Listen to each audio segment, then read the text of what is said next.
गौशाला के बारे में ये समस्या आप लोग यहाँ जितने भी नवयुवक लोग हैं हमेशा उठाते रहे। जो गायों ने प्रशासन को पकड़ के दिया उसका भी जिम्मेदारी सरकार ने नहीं ली। और मैं तो उन नौजवानों को और उन सारे स्वयंसेवियों को जो लोग गौशाला को संरक्षण करने में चलाने में लगे हुए हैं, और मैं ये जो कर रहा हूँ, मैंने वैसे चाहते थे कि मैं 1 महीने का दे दूँ राशन, लेकिन मुझे लगता था कि कुछ परमानेंट काम कर दूँ। पनोरमा ग्रुप, जो सोचता है वो करता है।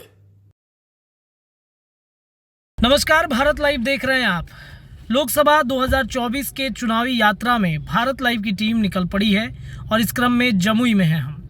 और जमुई में जहां एक तरफ एनडीए अपने उम्मीदवारों को लेकर चर्चा कर रहा है, जमुई की सीट आप सबको पता है कि लोक जनशक्ति पार्टी रामविलास के राष्ट्रीय अध्यक्ष के सांसद हैं यहाँ पर चिराग पासवान। और चिराग पासवान जहां एक तरफ जमुई को लेकर के कई बातें, कई चर्चाएं उनकी चल रही है, तो दूसरी तरफ इस मौके पे चौके लगाते हुए कांग्रेस के जो प्रत्याशी हैं, जो उम्मीदवार हैं, पान समाज के एक बड़े नेता आईपी गुप्ता ने तैयारी यहां पर शुरू कर दी है और उनकी चुनावी यात्रा शुरू हो चुका है। चुनावी यात्रा के दौरान हमने आपको हर वो तस्वीरें दिखाई हैं आईपी गुप्ता की। अब देखिए, लोकसभा क्षेत्र में कई ऐसी समस्याएं होती हैं जो समस्याएं जनप्रतिनिधि नहीं समझ पाते हैं या फिर जो सांसद होते हैं उनके तक मैसेज नहीं पहुंच पाता है। लेकिन आईपी गुप्ता की एक खास तस्वीर हम आपको अपने स्क्रीन पे इस वक्त दिखा रहे हैं। दरअसल आईपी गुप्ता पहुंचे हुए हैं एक गौशाला में। गौशाला एक सामाजिक जो लोग हैं उनके द्वारा संचालित किया जा रहा है। यहाँ पर चंदा इकट्ठा करके गौशाला चलाया जा रहा है, लेकिन स्थितियाँ ठीक नहीं है। जब इसके बारे में आईपी गुप्ता को भनक लगती है तो सीधे सब काम छोड़कर, अपनी यात्रा छोड़कर सीधे गौशाला में पहुंच जाते हैं, जिसकी तस्वीर आपके स्क्रीन पे इस वक्त चल रहा होगा। इन तस्वीर को देखिए, आईपी गुप्ता गौशाला का निरीक्षण कर रहे हैं। और इतना ही नहीं, गौशाला के भव्य निर्माण के लिए उन्होंने चंदा भी दिया है, अपने तरफ से मदद भी किया है। गौ सेवा एक बड़ी सेवा कही जाती है। तो आईपी गुप्ता इन गौशाला सेवकों, गौ सेवकों के लिए और गौशाला के लिए क्या कुछ दान दे रहे हैं और जो मैसेज उन्होंने दिया है उसको हम आपको सुना देते हैं।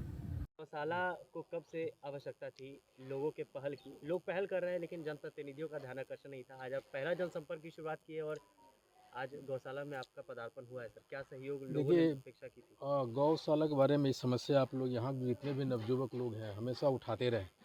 और मैं एक बार यहाँ बैठा भी था, बात किया था, लेकिन रात हम अक्षत के घर पे बैठे थे, बहुत रात हो गई थी तो आ नहीं पाए थे। लेकिन मैं ये सोच के रखा था कि गौशाला में जीर्ण अवस्था में अगर वहाँ गाय वगैरह होगी नहीं। लेकिन जब हम आए और कुछ बातें मैंने राकेश जी से सुनी अभी कि 18,000 रुपये रोज़ का खपत है और कोई सरकारी ऐड नहीं है। और जो गायों ने प्रशासन को पकड़ के दिया उसका भी जिम्मेदारी सरकार ने नहीं ली। और मैं तो उन नौजवानों को और उन सारे स्वयंसेवियों को जो लोग गौशाला को संरक्षण करने में, चलाने में लगे हुए हैं, दिल से मेरा उनको नमन है, आभार है। और जब मैं आया और गाय माताओं से मिला, उनकी बछड़ी से मिला, और सबसे बड़ा जो चीज़ है मुझे मूव किया, जो मुझे आकर्षित किया, कि राकेश और सोनू जैसे लोग अपने सर पे सारी जिम्मेदारी लेके चल रहा है, ये एक बड़ी बात है। तो मुझे लगा कि जब ये बच्चे लोग कर सकते हैं, नौजवान हैं, तो मैं क्यों नहीं कर सकता। और मैं ये जो कर रहा हूँ, मैंने वैसे चाहते थे कि मैं 1 महीने का दे दूँ राशन, लेकिन मुझे लगता था कि कुछ परमानेंट काम कर दूँ। इसलिए मैंने कहा कि मैं एक शेड का निर्माण करवा दूँगा और उसमें लगने वाले पैसे, फ़िलहाल 1 लाख रुपए हम सोमवार को गौशाला के खाते में निश्चित भेज देंगे। आप मुझे प्रोवाइड करवा दीजिएगा, ठीक है ना? हम मिलेगा और जो भी लगेगा हम देंगे। और ध्यान रखिएगा चीज़ों को। सर, तो अभी जिस तरह से हम लोग भी सुन पा रहे थे, दूरभाष पर जब बातचीत हुई तो कमेटी का कहना है कि उसका उद्घाटन भी आपके हाथों हो ताकि एक बार फिर से आप इस जगह पर आएँ और लोगों से मुखातिब हो। हर्ष यार, मैं तो आप ही लोगों का घर का होना, उद्घाटन हो ना हो तो बड़ा चीज़ नहीं है। नहीं सर, यही माने गाय माताओं के लिए काम हो जाए, बिल्कुल, ये बड़ी चीज़ है। उद्घाटन तो कोई भी करे, उससे फ़र्क नहीं पड़ता है। काम वही करेगा जिसके दिल में दर्द है, वो गाय के लिए और जनता के लिए और उनके ये जो लोग कर रहे हैं उस भावना के लिए। सर, आज आप पनोरमा ग्रुप, जो सोचता है वो करता है। अगर ये वीडियो पसंद आई और वह बिहार के राजनीति और बिहारियत से सरोकार रखेनी तो सब्सक्राइब बटन दबा के चैनल के सब्सक्राइब कर ली। ओजे एगो घंटी बा, ओकरा बटन दबा देला से कुल सटीक और मारक खबर रुआ मुफ्त में मिल जाई। अगर रुआ पत्रकारिता के हमनी के नया प्रयोग में सहयोग कर चाहतानी तो ज्वाइन बटन दबा दी। पेटीएम नंबर नोट कर ली 9386816700। धन्यवाद।